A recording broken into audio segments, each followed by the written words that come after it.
नमस्कार। आज हम भारत के सुप्रीम कोर्ट के एक काफ़ी पुराना लेकिन बहुत दिलचस्प कानूनी मामले पर बात करेंगे। ये 1979 का एक फैसला है, superintendent and remembrancer of legal affairs Paschim Bangal, बनाम अनिल कुमार भुंजा और अन्य। और मामला बड़ा मज़ेदार है। सोचिए, एक लाइसेंस वाला बंदूक डीलर है। हाँ। वो मरम्मत के लिए हथियार देता है एक मैकेनिक को जिसके पास लाइसेंस नहीं है। हाँ।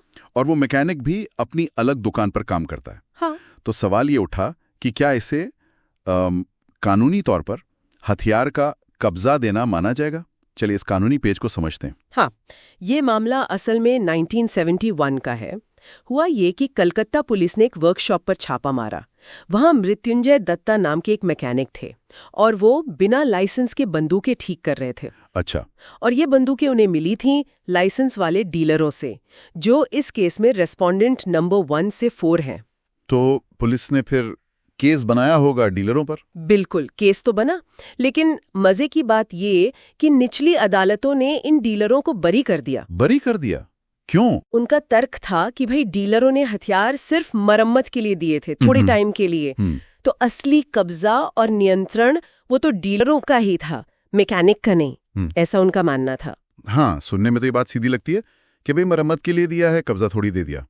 लेकिन जाहिर है मामला यहीं खत्म नहीं हुआ, सुप्रीम कोर्ट गया है। हाँ बिल्कुल, और सुप्रीम कोर्ट में ये कब्जे वाली बात वो एकदम सेंटर में आ गई। कोर्ट ने निचली अदालतों का फैसला पलट दिया पूरी तरह से। अच्छा। कोर्ट ने समझाया कि देखिए, कब्जा या पोजेशन इसका मतलब सिर्फ किसी चीज को हाथ में रखना नहीं होता है। इसमें दो चीजें बहुत जरूरी हैं, एक तो नियंत्रण मतलब कंट्रोल, और दूसरा इरादा, इंटेंशन। नियंत्रण और इरादा। तो इस केस में ये नियंत्रण वाला पॉइंट कैसे फिट हुआ? मैकेनिक था तो डीलर के लिए ही काम कर रहा था, है ना? यही सबसे अहम नुक्ता था।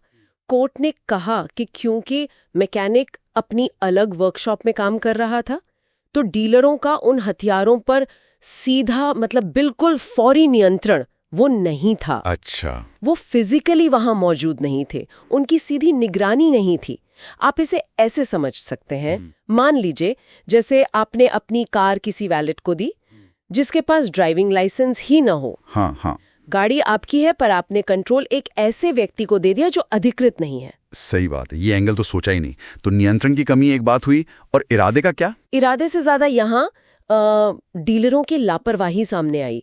कोर्ट ने इस बात पर बहुत गौर किया कि डीलरों ने हथियार देने से पहले ये जानने की कोशिश ही नहीं की कि लाइसेंस है या नहीं। बिल्कुल, कि मृत्युंजय दत्ता के पास मरम्मत का लाइसेंस है भी या नहीं।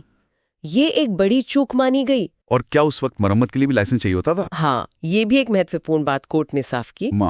कोर्ट ने कहा कि जो 1955 का नया आर्म्स एक्ट था, उसके तहत हथियार की मरम्मत करने के लिए भी लाइसेंस अनिवार्य है। अच्छा, नए एक्ट में? जी, 1959 वाले में। जो पुराना 1878 का कानून था, उसमें शायद ये बात इतनी साफ नहीं थी। समझ गया। तो इन सब बातों को देखते हुए कोर्ट आखिर किस नतीजे पे पहुंचा?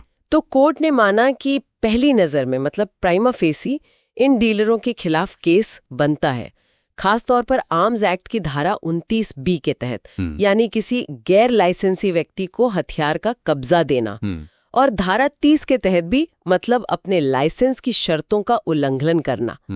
तो कोर्ट ने फिर निचली अदालत के मजिस्ट्रेट को निर्देश दिया कि भाई इन डीलरों पर आरोप तय करिए और मुकदमा आगे चलाइए। तो मतलब बरी होने के बाद भी उन पर मुकदमा चला फिर? जी, कोर्ट के निर्देश के बाद चलना था। तो इस पूरे मामले से, इस पुराने फैसले से आज के लिए क्या सबक मिलता है? देखिए, ये केस दिखाता है कि कानून में कब्जे जैसी चीज कितनी अहम और बारीक है, खासकर जब हथियार जैसे रेगुलेटेड आइटम की बात हो।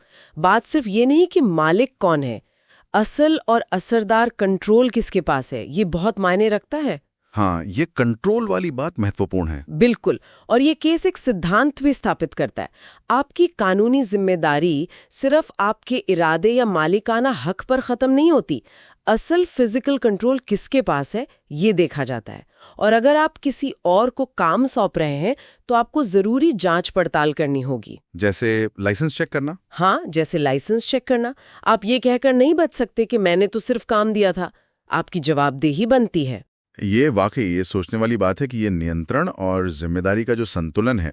यहाँ एक सवाल शायद हमारे सुनने वालों के मन में भी आए कि जब हम कोई जिम्मेदारी चाहे थोड़े समय के लिए ही सही किसी और को देते हैं तो हमारी असल निगरानी और जवाबदेही की हद कहाँ तक है, कहाँ वो खत्म होती है, कहाँ से शुरू होती है?